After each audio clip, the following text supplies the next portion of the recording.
이스라엘 백성들을 선민이라고 불렀습니다. 택한 백성이라고 하는 것이죠. 하나님께서 그들을 택한 백성으로 선민이라고 부르시고 택하신 데는 분명한 이유가 있을 겁니다. 그 백성들을 향한 기대가 있었다는 이야기죠. 하지만 만약에 그 기대에 부응하지 못한다면 어떻게 될까? 여러분, 이 컵은 우리 홍균 집사님, 임내 집사님께서 스타벅스에 근무하시면서 저를 위해서 특별히 사주신 컵입니다. 손이라고 이름까지 새겨서 감사하죠. 근데 이 컵을 만든 이유는 이렇게 따뜻한 컵 또는 커피, 음료를 마시고 보관할 수 있도록 한 거예요. 근데 따뜻한 음료를 보관하라고 줬는데 따뜻한 물을 부어도 금방 식어버리고 아무런 역할을 하지 못한다면 이 컵 어떻게 할까요? 쓸모가 없는 거예요. 버릴 수밖에 없는 건, 아무리 예쁘게 새겨도 역할을 다하지 못하면 버림받을 수밖에 없다는 얘기입니다. 하나님께서 이스라엘 백성들을 택하신데도 택한 데는 분명한 이유가 있고 기대감이 있기 때문에 그러합니다. 여러분, 아담과 하와가 에덴 동산에 쫓겨난 이유가 뭐예요? 불순종 때문이겠죠? 그런데 불순종했다고 쫓겨나느냐? 단순히 그것 때문에 그런 것이 아닐 거예요. 그들을 향한 하나님의 뜻과 하나님의 기대감이 있었는데 그것이 채워지지 않았기 때문에 그러했죠. 기대감을 충족시키기는커녕 더 실망을 남겨주었잖아요. 에덴 동산에 쫓겨나는 것뿐만 아니라 노아의 홍수도 그러했고요. 이스라엘 백성들의 모습을 보면 남북으로 분열되는 것도 그렇고 아수르로 또 바벨론으로 포로로 잡혀가는 부분들도 그러합니다. 여러분, 그들이 왜 그랬을까? 하나님이 분명히 원하시는 것이 있고 하나님이 기대감이 있는데 기대감이 채워지지 않았기 때문에 그러해요. 계속 이야기하고 요기했음에도 불구하고 그들이 듣지 않았고 그것을 기대감을 채워주지 못했기 때문에 결국은 멸망과 포로로 잡혀갈 수밖에 없었다라는 이야기입니다. 저와 여러분의 삶에서도 그렇지 않습니까? 누군가에 대해서 실망을 하게 되는 이유, 부부가 사랑하지만 부부가 때로는 싸우는 이유, 내 생각과 달라서 그러하고 뭔가 기대했는데 기대한 부분에 대해서 채워지지 않기 때문에 그러하다라는 겁니다. 기대감 때문에 그러하고 채워지지 않기 때문에 그러하고 그래서 싸우고 그래서 아픔이 있죠. 또 심지어는 그래서 헤어지기도 하고요. 오늘 본문은 아모스서입니다. 아모스서. 지난주까지 우리가 호세아서 봤는데 아모스도 비슷한 맥락의 선지서입니다. 잠깐 설명을 하면 호세아는 북쪽 이스라엘 왕국의 출신입니다. 북쪽 이스라엘 왕국의 출신으로 북이스라엘을 향하여 회복을 선포했던 선지자입니다. 근데 아모스도 북쪽 이스라엘에서 사역을 했던 선지자인데 아모스는 어디 출신이냐? 남쪽 나라 유다 왕국의 출신입니다. 근데 남쪽 나라 유다 왕국의 출신이 왜 북쪽까지 가가지고 그렇게 사역을 하고 있었을까? 그 속에 분명한 하나님의 섭리와 하나님의 뜻이 있었기 때문에 그러했죠. 그래서 오늘 아모스서 말씀을 통해서 우리를 향한 하나님의 뜻과 섭리가 있는데 그것이 무엇인가를 함께 살펴보면서 하나님의 뜻에, 하나님의 기대에 부응할 수 있는 오늘이 되기를 주님의 이름으로 축복합니다. 어떤 부분이 있을까? 첫 번째는요, 따라서 한번 해볼까요? 은혜를 입었다면 책임도 져야 한다. 은혜를 입었다면 책임도 져야 한다. 오늘 읽은 본문 2절의 말씀을 함께 한번 보겠습니다. 오늘 본문 2절에 내가 땅의 모든 족속 가운데 누구만을 알았나니? 너희만을 알았나니. 이스라엘 백성들을 얘기합니다. 그러므로 내가 너희 모든 죄악을 너희에게 보응하리라 하셨나니. 이렇게 말씀하고 있습니다. 하나님께서 아모스를 통해서 말씀하시기를 내가 땅의 모든 족속 가운데 누구만? 너희만을 알았다라고 얘기하고 있는 겁니다. 여기서 너희만을 알았다는 것은 무엇이냐? 하나님께서 오직 모든 족속 중에 이스라엘 백성들만 알고 있었다는 얘기일까? 세상에 수많은 사람들이 있는데 그 사람들 모르고 너희만은 알고 있었다라는 이야기일까요? 그렇지 않습니다. 그들만 알고 있었다는 얘기가 아니에요. 왜냐? 하나님은 온 세상에 대한 주권을 가지고 계신 분이고 온 세상을 창조하신 분, 티끌 하나까지도 다 세신 바 되신 분이 하나님이기 때문에 이스라엘 백성들만 알고 있었다는 것은 말이 안 되는 겁니다. 그렇겠죠? 그렇다면 너희만 알았나니? 라고 주시는 이 말씀의 의미는 바로 무엇이냐? 우리 몇 주 전에 함께 봤던 것처럼 알다라고 하는 단어예요. 여기서도 알다라는 단어, 그냥 지식적인 알을 넘어서 인격적인 관계, 육체적인 관계, 이걸 얘기하는데 오늘 본문 속에서는 이 너희만 알았다, 이 알다라는 단어를 어떻게 설명하고 있느냐? 선택했다, 사랑한다, 교제한다, 교통한다 라는 뜻을 가지고 있는 거예요. 결국 하나님은 모든 백성들을 다 알지만 특별히 이스라엘 백성들을 선민으로 삼아주시고 이스라엘 백성들과만 더 특별한 교제를 나누고 있었다라는 이야기입니다. 우리 사랑하는 친구들 중에서도 우리 교인들 다 많이 알잖아요. 많이 알지만 특별히 교제하는 사람들 있잖아요.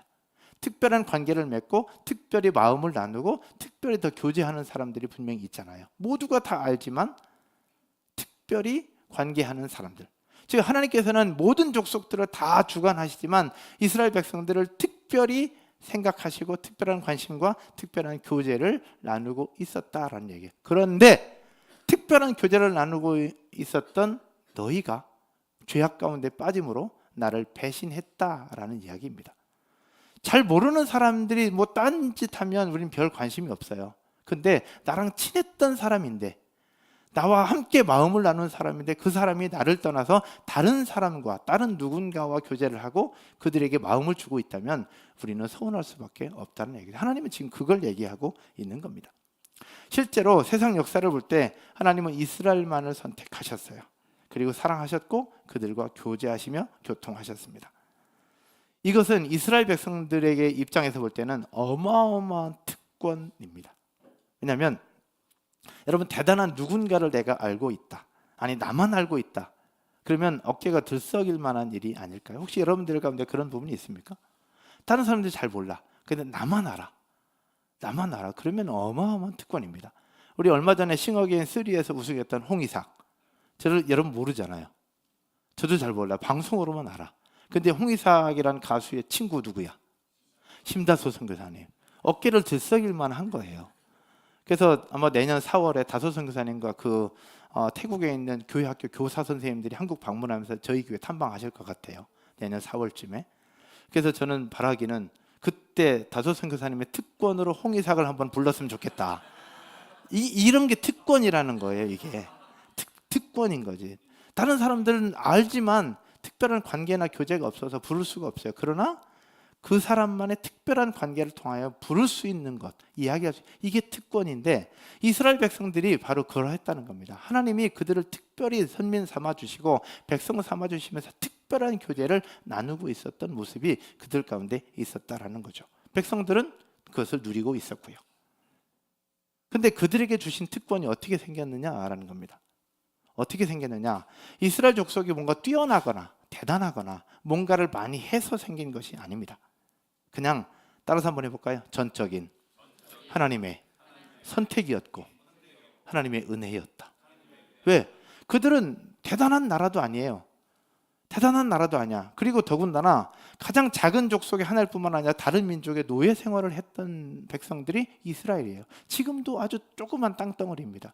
근데 하나님 왜 그들을 선택했냐 이거예요. 그냥 특권이에요. 은혜입니다. 은혜. 그런데 하나님은 그들을 선택하셔서 하나님의 백성, 선택받은 백성, 선민이라고 불러주셨고 그들을 그렇게 교제하셨어요. 은혜였죠. 특권이었습니다. 그들에게 어마어마한 특권을 부여하신 이유가 과연 뭘까? 왜 그렇게 하셨을까? 그것은요, 그들을 향한 뭔가 역할이 있다는 겁니다. 특별한 이유가 있고 책임이 있다는 이야기입니다. 근데 문제는 이들이 이런 특권을 누리는 만큼 그에 따른 책임은 감당하려고 하지 않았던 거죠.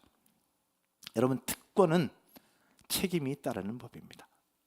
특권에는 책임이 따르는 법이에요. 그래서 이스라엘 백성들은 특권을 누리면서도 책임도 감당해야만 했습니다. 하나님 나라를 세워가는 것. 그래서 하나님은 선지자를 통해서 계속해서 말씀을 해주셨던 거죠. 그러나 그들은 하나님의 백성이라고 특권은 누리고 있었으나 본인이 해야 될 역할은 감당하지 않았던 겁니다. 책임은 감당하려고 하지 않았던 것이죠. 그러면서 동시에 어떤 생각이냐? 우리는 선민이니까 하나님은 그래도 우리에게 은혜를 주실 거야. 나는 택한 백성이니까 그래도 은혜를 주실 거야 라고 생각을 하고 있었는데 그것은 오착이었죠. 착각이었습니다. 이런 유대인들의 모습들을 성경은 몇 군데를 통해서 보여주고 있는데 이중적인 모습, 성경 대표적으로 보여주는 데가 어디냐? 요한복음 9장입니다. 요한복음 9장에 보면 유대인들의 모습을 보여주는 부분들이 있는데 맹인이었던 아들이 예수님의 치료하심으로 말미암아 눈을 떠요. 그 모습을 보고 안식일에 눈을 고치고 병을 고쳤다고 바리새인들이 막 또 난리를 칩니다. 그때 바리새인들이 눈을 뜬 청년에게 물어요. 네가 어떻게 이렇게 되느냐? 그랬더니 청년이 바로 선지자, 하늘에서부터 온 하나님의 아들이라 불리는 선지자가 나를 고쳐주셨다라고 얘기를 해요. 너무 좋은 고백이었어요. 근데 거기서 만족하지 못한 바리새인들이, 유대인들이 이렇게 물어요. 그 부모에게 가서 물어요. 네 아들이 맹인이었던 게 맞냐? 네 아들이 어떻게 눈을 뜨게 되었느냐? 라고 질문합니다. 그 부모가 뭐라고 대답을 했을까? 어떻게 대답했을까? 혹시 아십니까? 뭐라고 대답했어요? 그럴 것 같아서 자막 준비했습니다. 자막 한번 보시죠. 자막 한번 보면 요한복음 9장 20절입니다. 같이 한번 읽어볼까요? 시작.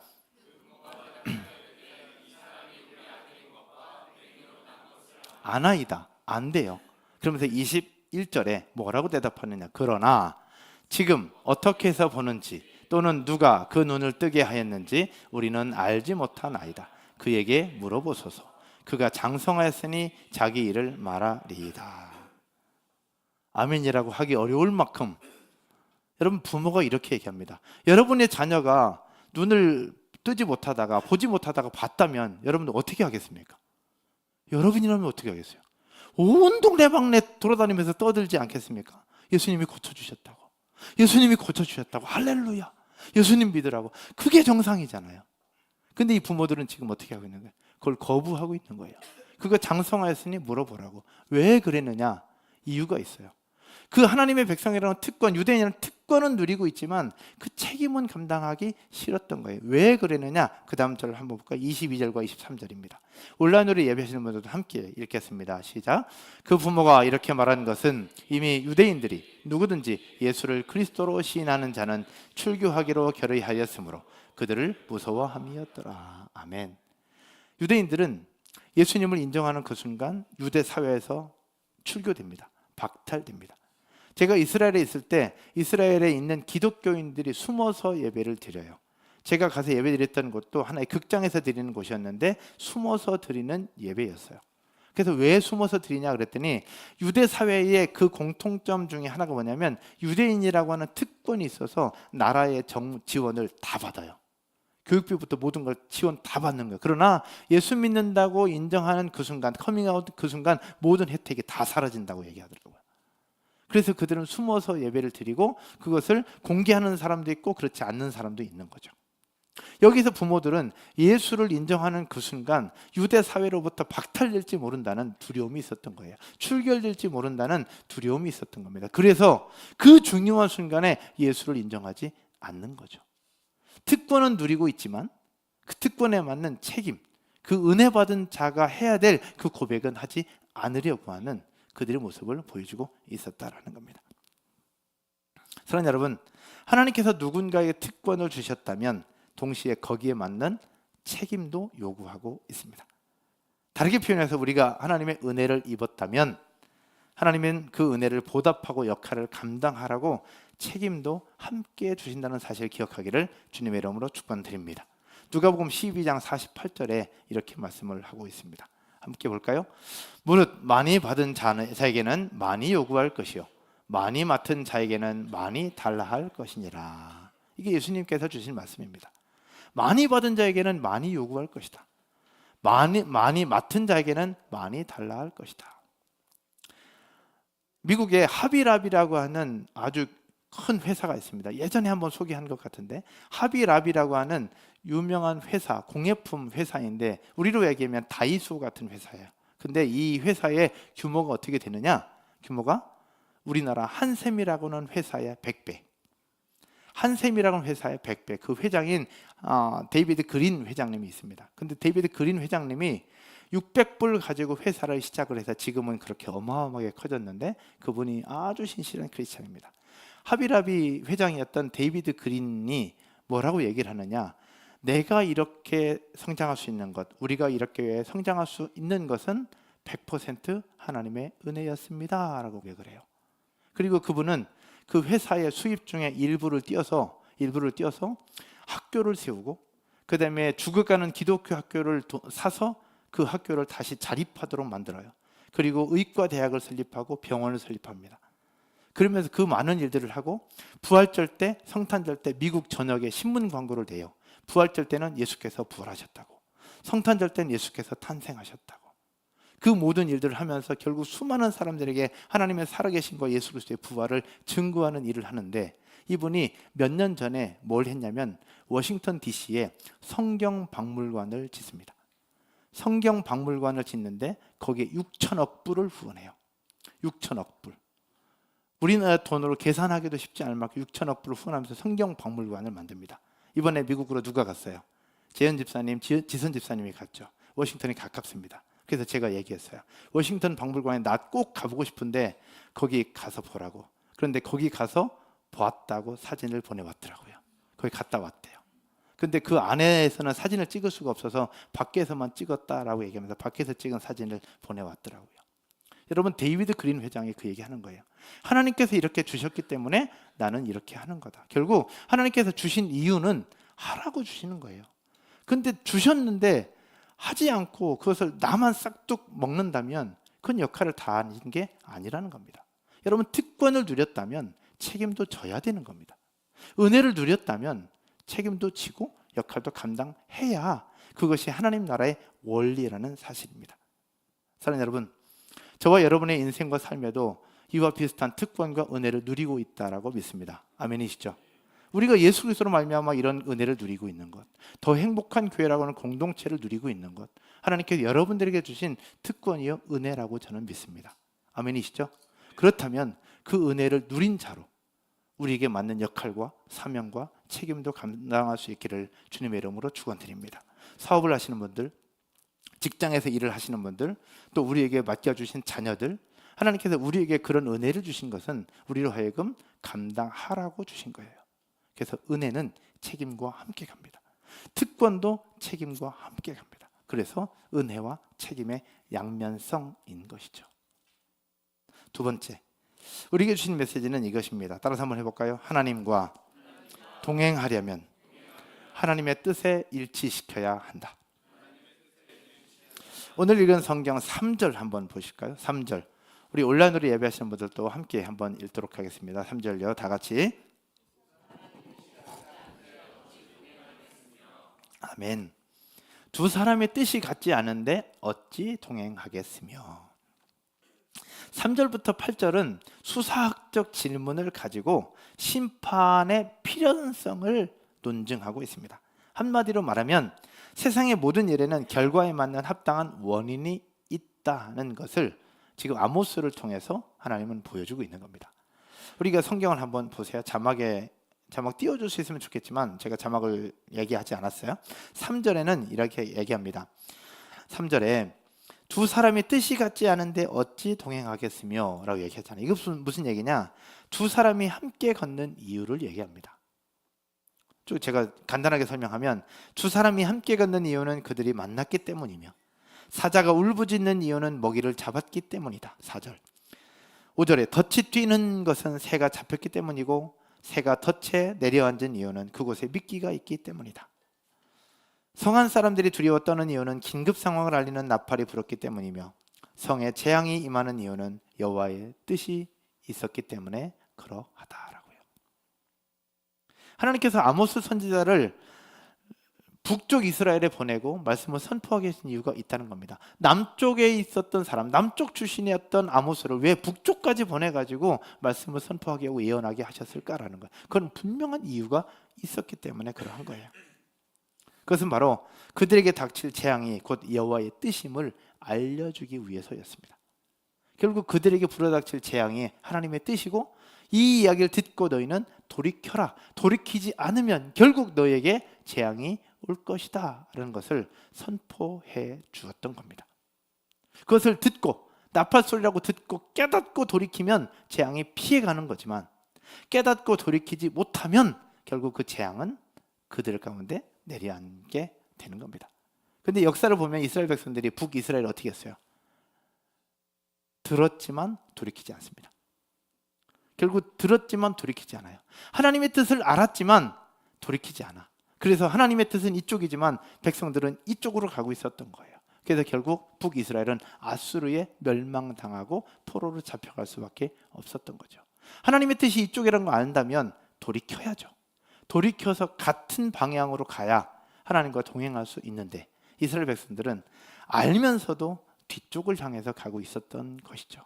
하나님은 그래서 그들에게 멀리서 남쪽 나라에서 아모스까지 보냈건만 그들은 그것을 깨닫지 못했던 겁니다. 돌이키지 못했던 것이죠.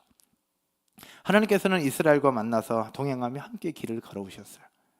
그러나 그들의 하나님을 배반한 순간 사자에게 먹힌 먹이나 덫에 걸린 새처럼 또한 이방 민족에 사로잡힐 것을 이 수사적 표현을 통해서 보여주고 있었던 겁니다. 사랑하는 여러분, 하나님과 동행하기를 원하십니까? 정말 동행하기 원하십니까? 그렇다면 우리의 뜻을 하나님의 뜻과 일치시킬 수 있기를 주님의 이름으로 축원드립니다. 그러면 하나님의 뜻이 무엇인지를 찾는 게 중요하잖아요. 하나님의 뜻은 어디에 있느냐? 성경에서 기록하고 있습니다. 그래서 우리가 매일매일 큐티를 해야 되는 이유, 하나님의 말씀을 묵상해야 되는 이유, 하나님의 말씀을 들어야 되는 이유는 하나님의 뜻을 깨닫기 위해서입니다. 깨달았다면 나의 생각과 방향을 하나님께로 일치시켜야 동행할 수 있는 거예요. 우리가 살아가는 사람들과의 관계에서 보더라도 의견이 다르면 함께하기 어렵잖아요. 서로 부딪히잖아요. 함께 부서로 섬기는 교사들도 서로 의견이 다르면 부딪히는 거예요. 이것을 조율해 주는 사람이 이제 사역자들인 것이고 함께 있는 선생님들이신 것이고, 그러나 의견이 다르면 맞춰야죠. 양보를 하든가 반반씩 양보하든가 한 사람이 희생하든가. 그래서 함께 해야 될 수 있는 거. 하나님의 뜻이라면 과연 어떠하겠까? 하나님 보고 우리에게 맞추라고 할까요? 어떻게 할까요? 하나님 보고 우리에게 맞추라고 하는 게 우리가 하나님의 뜻에 맞춰야 되지 않을까요? 그래야 하나님의 뜻에 맞출 수 있고 하나님과 동행할 수 있습니다. 그러므로 하나님의 뜻을 먼저 깨닫고 나의 뜻과 계획을 돌이켜서 하나님과 동행할 수 있는 저와 여러분 모두가 되기를 주님의 이름으로 축원드립니다. 말씀의 결론을 맺으면서요, 저는 어마어마한 특권을 받았던 적이 있습니다. 지금도 여러분을 섬기고 있는 것이 전 특권이라고 생각하는데, 제가 어마어마한 특권을 받았던 때가 제 군 생활이었습니다. 경기도 파주라는 지역에서 1군단 포병으로 근무를 했었는데, 그냥 저는 그 포병 중에 한 사람으로 입대를 했어요. 근데 그 교회에 군부대 교회에 군종병이 제대를 하고 군종병이 뽑히지 않아서 제가 군종병으로 이제 선택이 된 거죠. 그냥 우연한 기회에 선택이 된 겁니다. 근데 군종병으로 선택된 지 얼마 되지 않아서 무장 탈영병이 근처에 있는 부대에서 무장 탈영병이 총 그다음에 수류탄을 들고 탈영을 한 거예요. 탈영을 해서 어떻게 했냐? 저희 부대 뒷산에 이제 숨어 들어온 거죠. 그래서 새벽 4시에 전 부대가 비상이 걸렸습니다. 무장 탈영병이 저희 부대 뒷산에 숨어 들었다고 하니 저희는 긴장할 수밖에 없죠. 그래서 새벽 4시에 전부 다 소집 다 시켜서 이제 매복 작전, 그 다음에 탐색 작전을 나가야 된다고 이야기가 된 거죠. 근데 그때 저희가 부대원이 한 400명 정도 됐는데 100명 각 중대별로 함께 했습니다. 저희는 포병이었으니까 포대라고 하는데 그곳에서 함께 모아서 자원을 받았던 겁니다. 왜냐하면 실탄이 있었고 수류탄이 있었기 때문에 생명의 위협이 왔다 갔다 하는 거죠. 그러다 보니까 자원을 받아서 그 중에서 30명만 뽑는 거예요. 30명만. 근데 그 중에 30명 뽑는데 나갈 사람 손들으라고 그러는데 모두가 다 고민하고 있는 거잖아요. 근데 제가 군종병이었잖아요. 그리고 계급이 제일 낮았어요. 그래서 저는 아무 생각 안 하고 내가 가야 되겠다 싶어가지고 제가 이병 손병세 딱 손들었거든요. 그리고 둘러봤더니 아무도 손 안 드는 거예요. 저 혼자 딱 들고 있는 거예요. 근데 그것을 누가 봤냐면 쉽게 말하면 중대장, 우리는 포대장이었는데 포대장이 제 모습을 딱 본 거예요. 그 위험한 자리에 제일 먼저 가겠다고 손든 저는 가고 싶어서 간 게 아니라 그냥 어쩔 수 없이 들었는데 제일 먼저 손을 들고 있는 저의 모습을 딱 보고 나서 그때부터 저를 신뢰하기 시작했는데, 그 뒤로 어떤 일이 벌어졌느냐, 제가 뭔가 얘기만 하면 100% 다 믿어줬어요. 밖에 나가야 된다고 하면 이유도 묻지 않았어요. 그냥 외출증 바로 끊어줬어요. 그러면서 어떤 일이 벌어졌냐, 군종병이었기 때문에 매일 밤마다 커피를 들고 각 초소를 돌면서 아이들에게, 군사들에게 커피도 주고 초코파이도 주고 했는데 그 일을 제가 늘 했거든요. 그때 대대장님이 저에게 불러서 뭘 하고 했냐면, 돌면서 송군종이 혹시 휴가가 필요하다고 생각되는 병사가 있다면 자기한테 얘기해라. 송군종이 얘기하는 사람은 무조건 보낸다. 그게 저한테 준 특권이었어요. 그래서 저에게는 주머니에 항상 휴가증 같은 그런 증서가 있었어요. 그것을 초소를 돌면서 혹시 부모님이 아프거나 어려움이 있거나 동생의 가족이 어려움이 있거나 고민이 있거나 그런 사람들에게 제가 명단을 적고 제출하면 그 친구들은 다 휴가 나갔어요. 어마어마한 특권이죠. 근데 감사하면서도 감사하지 않은 거는 저는 한 번도 못 나갔다는 거. 저는 한 번도 못 나갔어요. 근데 그러면서 저는 그 특권이 너무 무겁게 느껴졌어요. 너무 무겁게. 근데 그러면서 나에게 주신 특권을 정말로 잘 감당해야 군종병이라고 하는 것, 하나님의 백성이라고 하는 것, 그리스도인은 뭔가 다르다고 하는 것을 그들에게 보여줄 수 있지 않을까, 그런 생각들을 가지고 군 생활을 멋지게 재밌게 했어요. 포상휴가 한 번도 못 나오고. 여러분, 지난 화요일 날 대한민국의 큰 혼란 속에 빠졌고 더 빠질 뻔한 사건이 있었습니다. 여러분, 정치 권력 어디서부터 나오는 걸까요? 정치 권력 크게는 하나님께서 주시는 겁니다. 여러분, 아멘이십니까? 그리고 또 하나는 대한민국 국민으로부터 부여받은 거예요. 왜냐? 국민들을 잘 다스려 달라고, 선민들도 행복한 나라를 만들어 달라고 말이죠. 그래서 그들은 국민들로부터 부여받은 특권을 누리고 있는 것 아닐까요? 그런데 그런 특권을 누리고 있으면서 감당해야 될 책임을 다하지 못한다면 머지않아 그 특권은 빼앗기고 말 겁니다. 이스라엘 백성들처럼 말이죠. 정치권에 있는 사람들만이 아닙니다. 이 자리에 있는 저와 여러분들도 하나님은 동일한 은혜를 주셨습니다. 하나님의 백성 삼아 주셨고 하나님의 자녀 삼아 주셨습니다. 우리 같은 사람이 어떻게 하나님의 자녀가 될 수 있겠습니까? 그러나 하나님은 자녀 삼아 주셨고 지금도 은혜를 베풀고 계십니다. 아멘이시죠? 그렇다면 은혜를 받은 자로 나도 뭔가를 해야죠. 역할을 감당해야죠. 이미 잘하고 있지만 하나님을 실망시키지 않도록 나에게 주어진 역할을 잘 감당하고 책임을 멋지게 감당해내는 저와 여러분 모두가 되기를 주님의 이름으로 축원드립니다. 기도하겠습니다. 기도할 때 우리